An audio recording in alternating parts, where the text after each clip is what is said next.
everyone, and welcome to Recycling Week 2024, Day 2. I'm so excited to be here for Waste Free Tuesday and to have a lineup of awesome speakers helping me deliver today's daily focus. So yesterday, if you joined us yesterday, we spoke about Procurement Monday. We spoke about the importance of avoiding waste wherever we can. If waste can't be avoided, we need to try be as much waste free as possible. So from a waste minimization hierarchy, Tuesday is that reduced. The best waste strategy is to not have any waste to start with. And even if it's recyclable, it's always better not to have it to start with. And to help us bring this focus to life, I've got two awesome speakers. But before that, I just want to say a massive thank you to SkyCity, our daily sponsor. They are on a journey towards sustainability, and they have some awesome projects that they have picked up around doing good for customers, employees, and communities. So thank you, SkyCity. And today we are joined by Love Food Hate Waste New Zealand and Rescue Kitchen. So our waste-free focus today will have a slightly more food waste focused approach. And these are two awesome companies that have been leading the way with having that conversation around food waste and how we can prevent it or do something out of it in very cool, interesting ways. Now, I will not do it justice by introducing them properly, so they will introduce themselves. But I've got Sophie and Diane here as the key experts. So we'll start with Sophie. Alrighty, Sophie, over to you. Kia ora everyone, it's great to be here. As Natalia said, I'm Sophie from Love Food Hate Waste.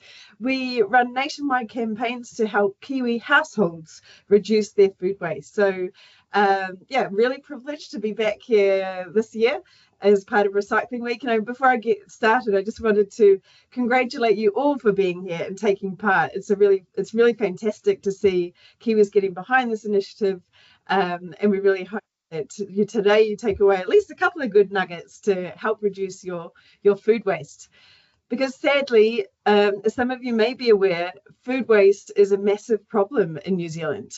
Kiwi households throw away around $3.2 billion worth of food. So that's not just supermarkets or farmers or restaurants, that's everyday folk like you and I at home. The average Kiwi household throws away around $1,500 of food, so around 3 solid trolley loads full of food, or enough to feed Dunedin for 3 years. Now, 88% of us, though, do agree that it seems wrong to waste so much food, especially when 1 in 5 New Zealand children live in households experiencing food insecurity, and we're all facing a cost of living crisis. Unfortunately, when we waste food, often it ends up in our rubbish bins. That then goes to landfill, and in landfill, that food waste breaks down and generates greenhouse gases. And as we know, greenhouse gas contributes to climate change. Incredibly, food waste is the 3rd largest contributor to global carbon emissions. So if it were a country, it would rank 3rd behind China and the USA. The good news is, though, there are some really practical and tangible steps that we can all take to tackle this global issue. And one powerful approach is to embrace the philosophy of complete eating. This means using every part of the food we buy so that nothing goes to waste. It's about being mindful about how we prepare, consume, and dispose of our food. So here at Love Food Hate Waste, we looked into how well people in New Zealand complete their food. And it turns out perfectly edible parts of common foods such as potatoes and bread are going to waste because people either don't want to eat them or don't know how to prepare them, or in some cases don't realise that they are still edible. So today, hopefully, I'm going to inspire you with some innovative ways to incorporate food scraps, leftovers, or less commonly used parts of fruit and veg into our meals. So first up is broccoli. Broccoli stalks are perfectly edible, delicious, and nutritious, but these are commonly wasted. 37% of us never eat our broccoli stalks. But they really are very simple to use. They can be finely chopped into salads or slaw. They can even be cut into sticks alongside carrots and dipped into hummus. but they can also be transformed into fritters, broccoli bites, and they make a great pesto or delicious pasta. Now, throughout this presentation, you'll see a bunch of recipes on screen. These are all available at lovefoodhatewaste.co.nz, along with a plethora of other recipes. You can just type in the ingredients and see what comes up. Incredibly, Kiwi households also throw away 20 million loaves of bread every year. So our humid climate means that bread doesn't last that well in the pantry. So we do recommending freezing bread as a great option. Frozen bread can go straight into the toaster at breakfast time. You can make your sandwiches with it and it'll be defrosted by lunchtime. But if you don't manage to get that bread into your freezer and it's gone stale, or you find crusts left over in your kids' lunchbox, they can be transformed.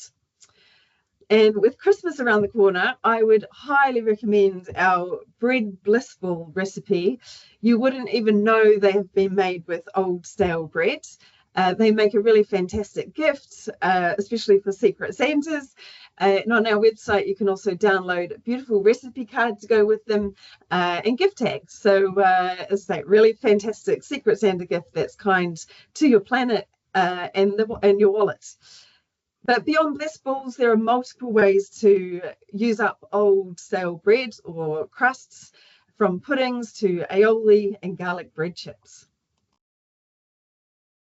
Kiwis also throw away 5,000 tonnes of apples a year. Now, the flesh of the apple is, of course, the star of the show. It's delicious on its own, in salads or baked into pies. But we strongly advise you don't throw away your apple cores or skins. Instead, you can keep them in a plastic bag in the freezer, and when that bag is full, you can make some apple cider vinegar. You just place the cores and skins in a jar, cover them with water and sugar, and let them ferment for a few weeks. You'll end up with a tangy, delicious vinegar that's perfect for salad dressings or as a health tonic. And we've got a fantastic video with Jax Hamilton on our YouTube channel that will step you through it. But let's not forget the overripe apple. Often Kiwis buy big bags of apples, and that last sort of quarter of the bag can get overripe. So for those apples or apples you find knocking about in the bottom of your work bag or kids' school bags, don't toss them out. You can use them in a variety of ways. Overripe apples are perfect for making applesauce or chutneys. They're great to be added into smoothies or baking into muffins and tarts. And they can even be used to make delicious gummies, which are a fantastic afternoon snack. And 10% of us always peel our vegetables before cooking, regardless of how they look. Yet carrots, beetroots, and other root vegetables are perfectly edible without peeling. All they need is a quick wash before preparing, which will save you time as well as reducing food waste. But for those that do have perhaps some fussy eaters that need those skins removed, you can transform carrot, kumara, or potato peels into delicious crisps. You simply need to seal them in an airtight container. And again, they make a great, healthy afternoon snack.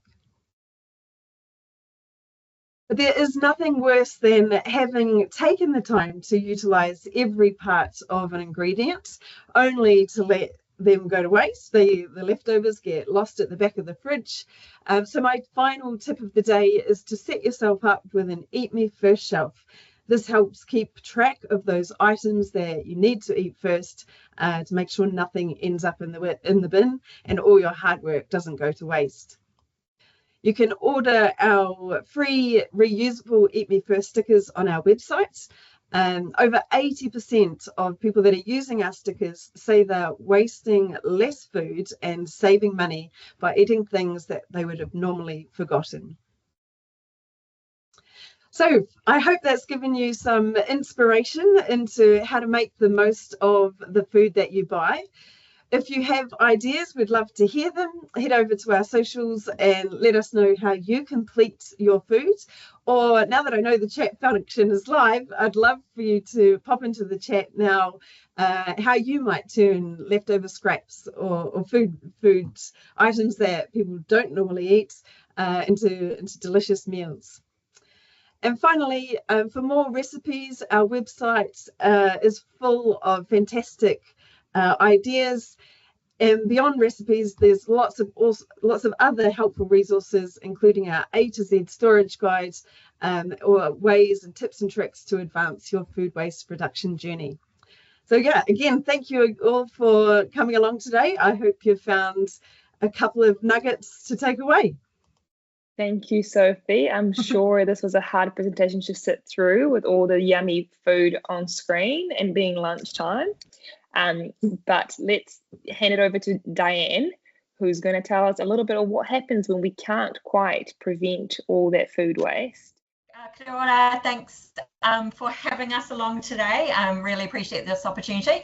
Big thanks to SkyCity. They are actually one of our very visionary customers. So, and that's what we need is people upcycling. So I'm Diane. I am the founder and head of Getting Things Done at Rescued, and we basically exist to try and stop food from going to waste. So before it even gets to our shelves, unfortunately, there's a huge volume of incredibly beautiful food that is going to waste, and so we're basically going to use upcycling to try and stop that. So if we go to a little bit, next slide on who we are.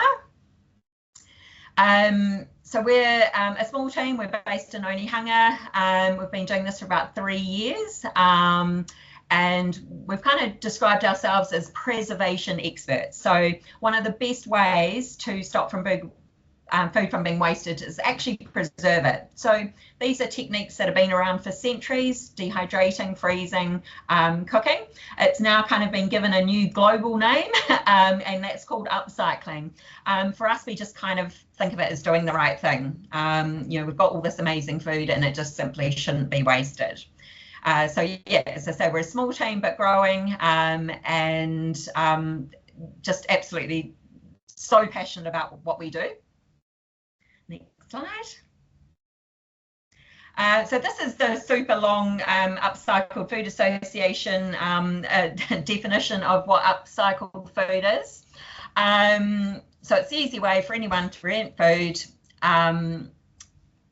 otherwise wasted food by the products they buy. We basically call it common sense. So, you know, we've gone to all this effort and cost to grow amazing food in our country. So we should actually be using all of it.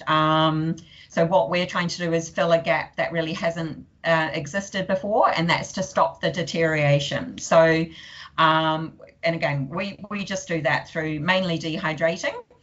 And then we basically just give it a long shelf life, as many applications as possible, and then we put it back into manufacturing. So we're a circular economy business, so everything we do is around, is this going to be zero waste?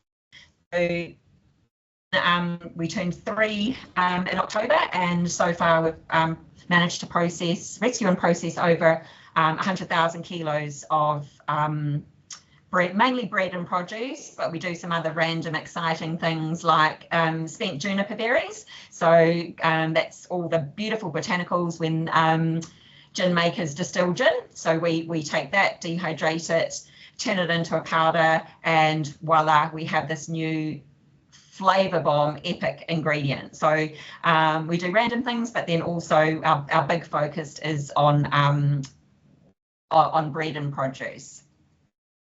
So next one. Okay, so these are just, this is exactly what we're dealing with. So as Sophie mentioned, gave some great tips for bread.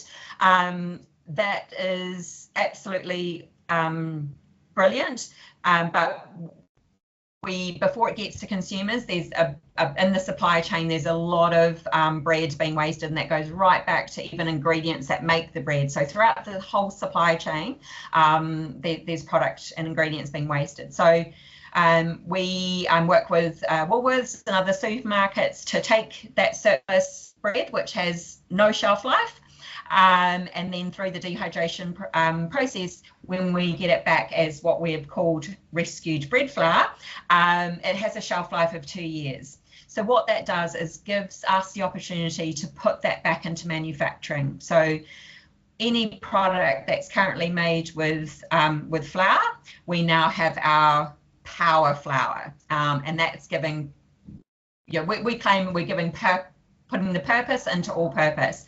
Once it's back into a product, then it basically just acts like flour. And then a byproduct of what we do of making the bread flour are breadcrumbs.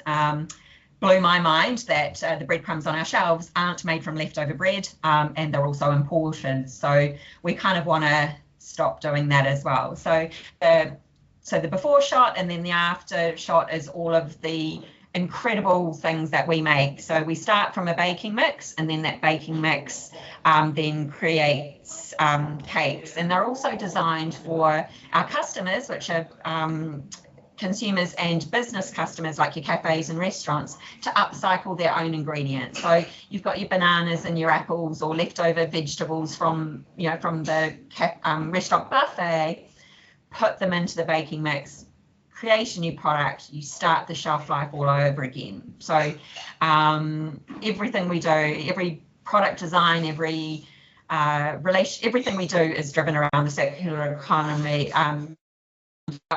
recycling all of the bread packaging. So, and we do that with our wonderful friends at Reclaim. So next slide.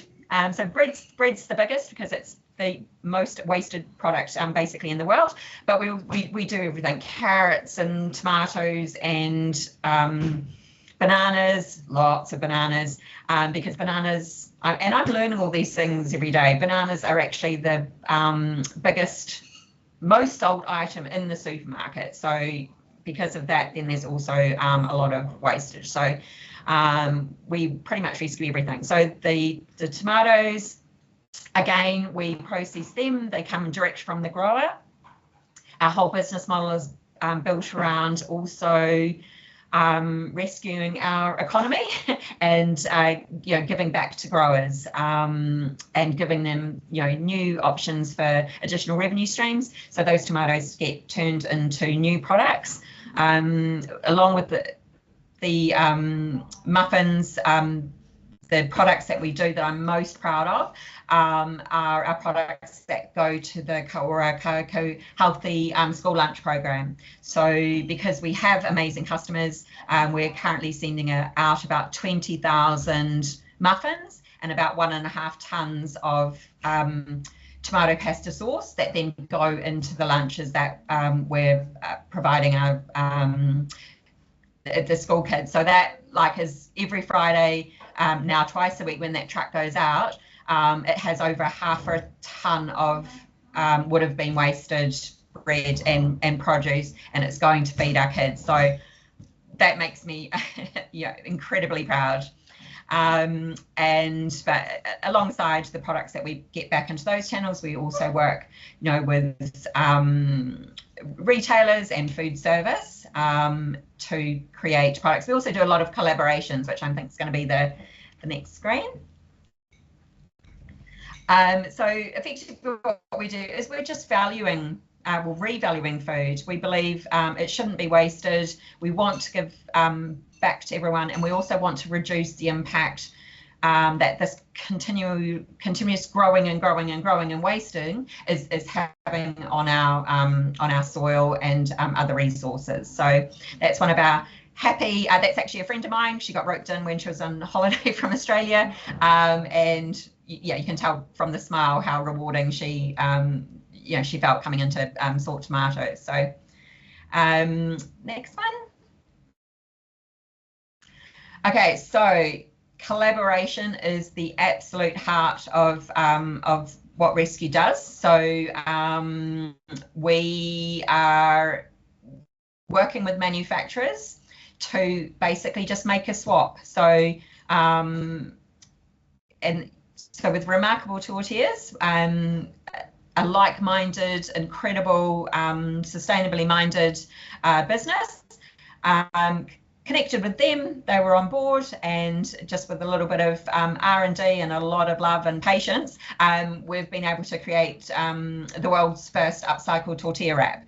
So that was just a straight swap of traditional flour with the rescued bread flour. So they are truly remarkable. And as well as obviously using a product that would have normally gone to waste, we're not drawing on that original flour. So it's kind of a win-win. If anyone on the call is familiar with the circular economy, it's known as a smart ingredient. So we're super proud that this is the business model that we want all manufacturers to kind of come on this journey with us, to just use upcycle first before importing. The next, so this is a bit of a snapshot. So how can people kind of get on board with us? Buy from businesses that are upcycling. So it is a tiny industry in New Zealand. It is a $54 billion US industry, and growing significantly in other parts of the world.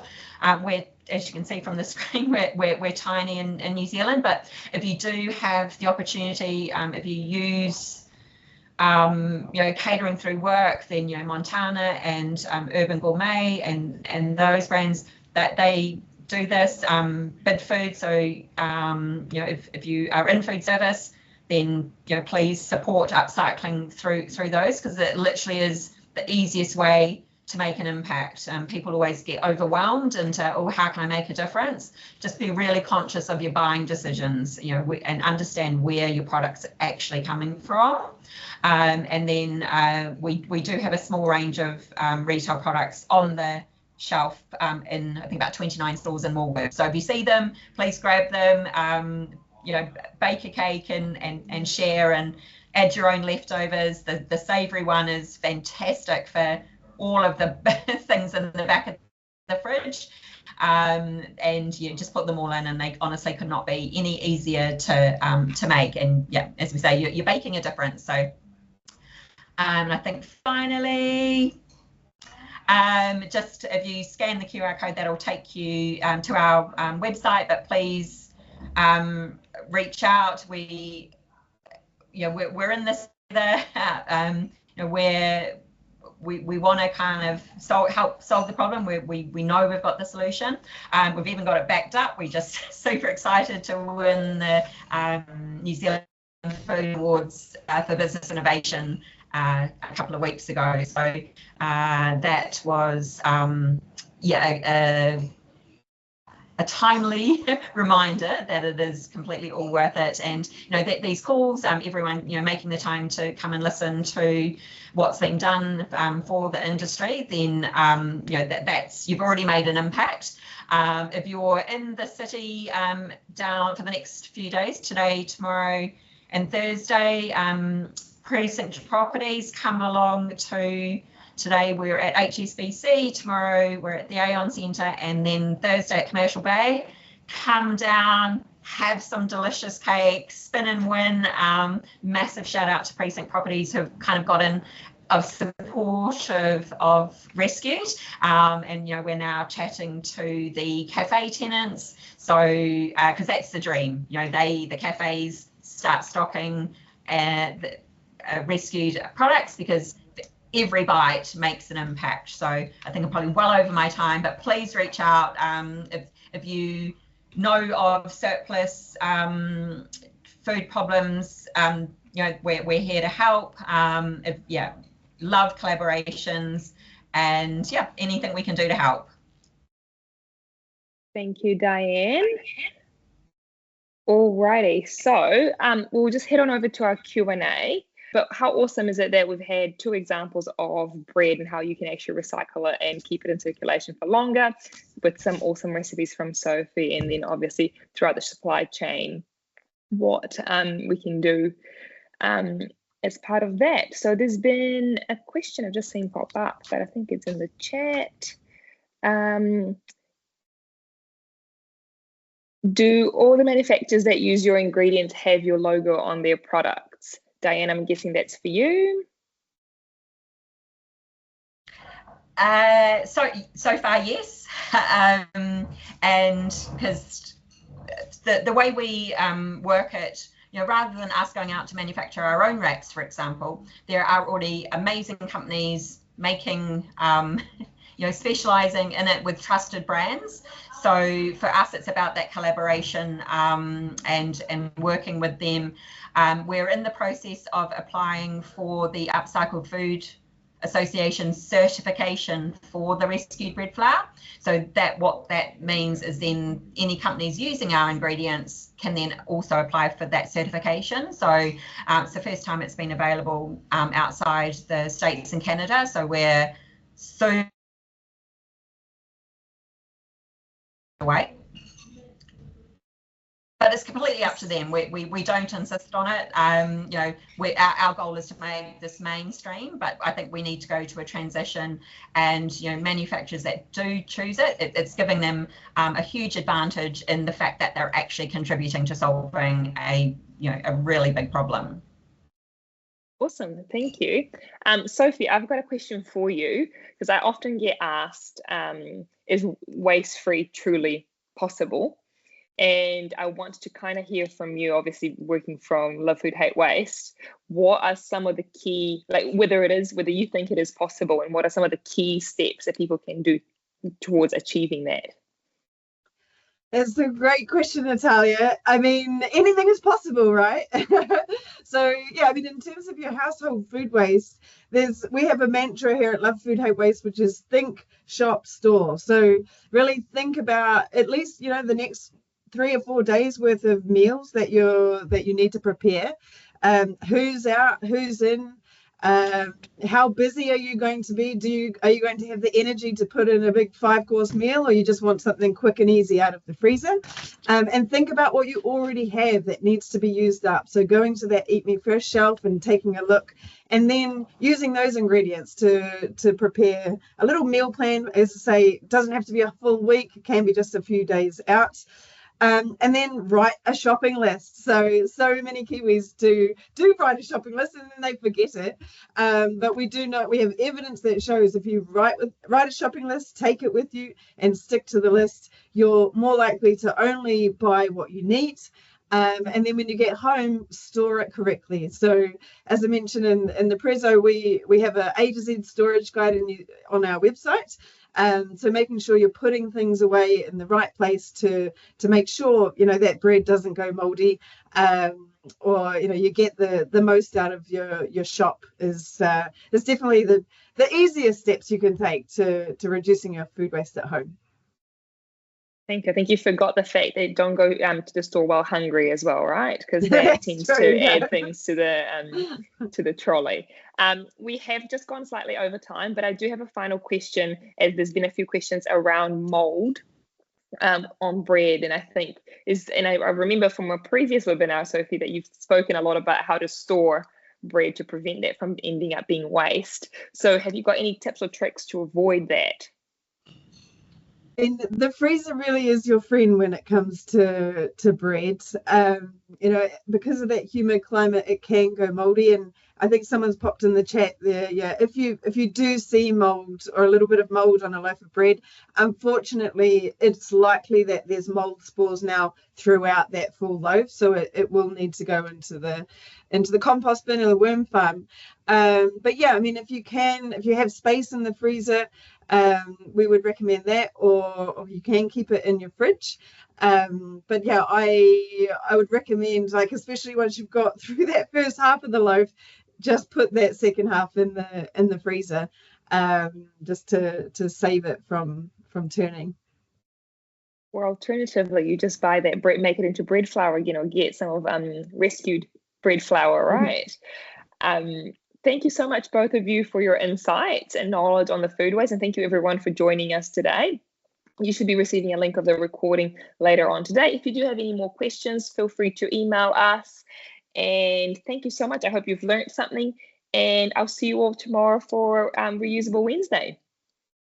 Thank you once again. Thanks, everyone. Cheers.